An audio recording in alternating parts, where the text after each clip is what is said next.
قل يا أهل الكتاب تعالوا إلى كلمة سواء بيننا وبينكم ألا نعبد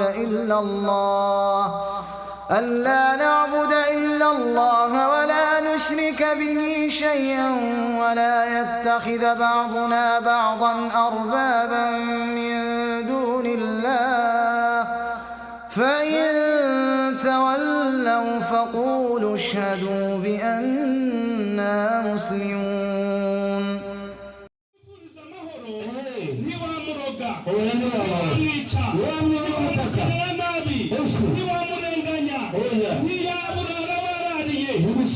umwifuriza nawe icyo wifuza amaze inyandiko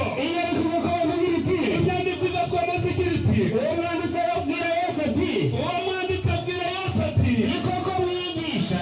Yesu bamwitaga umwigisha tica yari tica nk'uko natwe turi abatica. Ni koko mwigisha Imana, ni koko mwigisha uvuze ukuri yuko Imana ari imwe, yuko Imana ari zingahe, yuko Imana ari imwe nta yindi keretse yo yonyine. Tugasubiremo, nta yindi keretse yo yonyine.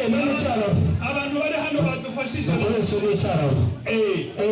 mu cyarabu bavuga ko la ilaha illallah. Twongere la ilaha illallah. Mu Kinyarwanda nta yindi keretse yo yonyine. Umuntu wese muri iyi minsi twamaze itatu kwigisha ushaka kwemera iyo Mana imwe rukumbi kandi nigisha ko yarazitanze kabisa. Utambuke hano twibere mu Isilamu kabisa. Utambuke mu Isilamu nibwo niko bimeze. Uwo wese ushaka kwinjira mu Isilamu ubikuye ku mutima ugize agahato utambuke uze wibere mu Isilamu. Utambuke uze wibere mu Isilamu. Abantu bashaka kwibera Abayisilamu imbere bose babasore, inkumi, abakuze, abasaza, mutambuke. Abana mwebwe mwitirinda kandi abashaka kwibera Abayisilamu berekanye ko Yesu yari umuyisilamu kabisa. Muze hano mutonde umurongo abana b'umuyisilamu muze abashayibonye bazanga mushaka umuyisilamu uwambere yahageze n'abandi mukomeze ugira isoni kandi uzane akagofero ugira isoni. Ninde wundi ushaka kwibera umuyisilamu ukomeze uze. Ninde ushaka kwibera umuyisilamu atiyemeza gusenga Imana imwe rukumbi atayibangikanyije na kimwe. Undi ushaka kwibera umuyisilamu ninde wayabaza kabisa mu cyubahiro bw'Abanyarwanda. Ninde wundi ushaka kabisa undi ushaka kwibera umuyisilamu uze wibera umuyisilamu. Mutambuke ujye ku mirongo idini y'abayobozi, mutambuke mwibera Abayisilamu ukomeze. Ninde wundi ushaka kwibera Umuyisilamu uze kwibera uteze neza kwibera Umuyisilamu musubire mu mutangiro w'umurya zana igitangiro mama umusigiti barafunze. bafunguye umusigiti.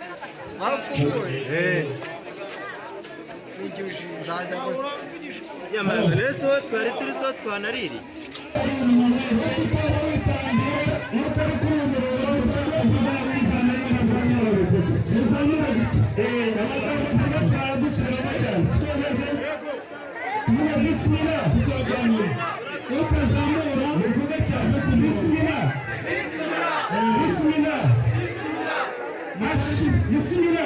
Bismillah.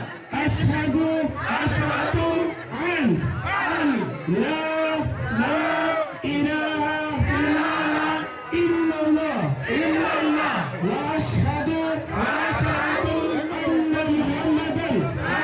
Muhammadan rasulullah wa ashhadu anna Isa ibn Maryam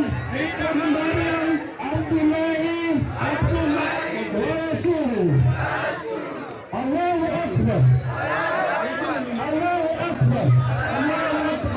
kinyarwanda ndahamya mbikuye ku mutima nta gahato mvugishije ururimi rwanjye ko nta yindi mana ikwiriye gusengwa mu kuri قل يا أهل الكتاب تعالوا إلى كلمة سواء بيننا وبينكم ألا نعبد إلا الله ولا نشرك به شيئا ولا يتخذ بعضنا بعضا أربابا من دون الله فإن تولوا فقولوا اشهدوا بأننا مسلمون قل يا أهل الكتاب تعالوا إلى كلمة سواء بيننا وبينكم ألا نعبد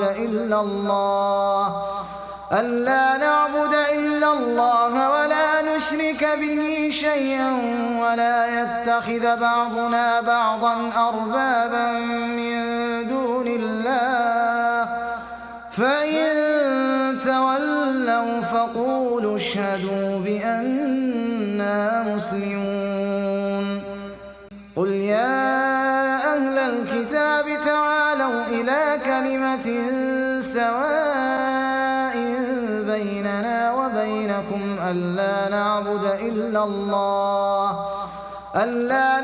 إلا الله ولا نشرك به شيئا ولا يتخذ بعضنا بعضا أربابا من دون الله فإن تولوا فقولوا اشهدوا بأننا مسلمون